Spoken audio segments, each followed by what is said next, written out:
പത്രമാറ്റിൻ്റെ നാളത്തെ പ്രൊമോ റിവ്യൂയിലേക്ക് എല്ലാ കൂട്ടുകാർക്കും സ്വാഗതം. ഭൂലോക അഹങ്കാരിയായിട്ടുള്ള അനാമികയുടെ ചെവിക്കിൽ നോക്കിയിട്ട് നന്ദു ഒരു അടി കൊടുത്തുല്ലോ. അതിനുശേഷം ജാനകി പൊട്ടിത്തെറിച്ചുകൊണ്ട് നയനോട് പറയുകയാണ്, എൻ്റെ മരുമകളുടെ സ്ഥാനത്തേക്ക് നിൻ്റെ ഈ ഇവളെ അങ്ങാണ് പ്രതിഷ്ഠിക്കാനാണ് നിൻ്റെ മോഹമെങ്കിൽ അത് എൻ്റെ മേത്ത് വെള്ള പുതപ്പിച്ചതിന് ശേഷം മാത്രം നടക്കുള്ളൂടി എന്ന് പറഞ്ഞിട്ട് വെല്ലുവിളിച്ചിട്ട് ജാനകി അങ്ങോട്ട് പുറത്തേക്ക് പോകാൻ കേട്ടോ. പിന്നീട് ആദർശ് ഈ വിവരമൊക്കെ അറിഞ്ഞതിന് ശേഷം നയനയോട് തിരക്കാണ്, എന്താണ് സത്യത്തിൽ ഉണ്ടായിന്ന് ചോദിക്കുമ്പോൾ നന്ദു പറയുകയാണ്, ചേച്ചിക്ക് വയ്യാത്ത കാര്യം ആദർശേട്ടനെ അറിയാലോ, അപ്പോൾ ചേച്ചിനെ പിടിച്ചിട്ട് തള്ളണത് കണ്ടപ്പോൾ എനിക്ക് സഹിക്കാൻ പറ്റാണ്ട് നിയന്ത്രണം വിട്ടിട്ട് ഞാനൊരു അടി വെച്ച് കൊടുത്താണെന്ന് പറയുകയാണ്. പിന്നീട് അനാമികയും അനിയുമായിട്ട് ഭയങ്കരമായിട്ട് വാക്പോരാവാണ് കേട്ടോ.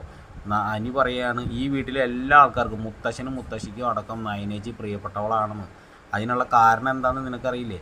ഇത്രയും മനസ്സിന് നന്മയുള്ള ഒരാളായതുകൊണ്ടാണെന്ന് പറയുമ്പോൾ അനാമിക പറയുന്നു, അതുകൊണ്ടാണ് ഞാൻ നിന്നോട് ചോദിക്കുന്നത്, നീ ഇത്രയും മാത്രം അവളെ പൊക്കി പറയണ്ടല്ലോ, സത്യത്തിൽ അവളാണോ ഈ പറയണ മാതിരി അമ്മയ്ക്ക് കരൾ കൊടുത്തതെന്ന് ചോദിക്കുമ്പോൾ അനി ആകുമ്പോൾ ഒന്ന് ഷോക്കാവണമെന്നാണ് കേട്ടോ പ്രൊമോയിൽ കാണിക്കുന്നത്. അപ്പോൾ ഈ ഒരു പ്രൊമോ ഇഷ്ടമായിരുന്നെങ്കിൽ ഒന്ന് ലൈക്ക് അടിച്ചൊന്ന് സപ്പോർട്ട് ചെയ്യണം കേട്ടോ കൂട്ടുകാരെ.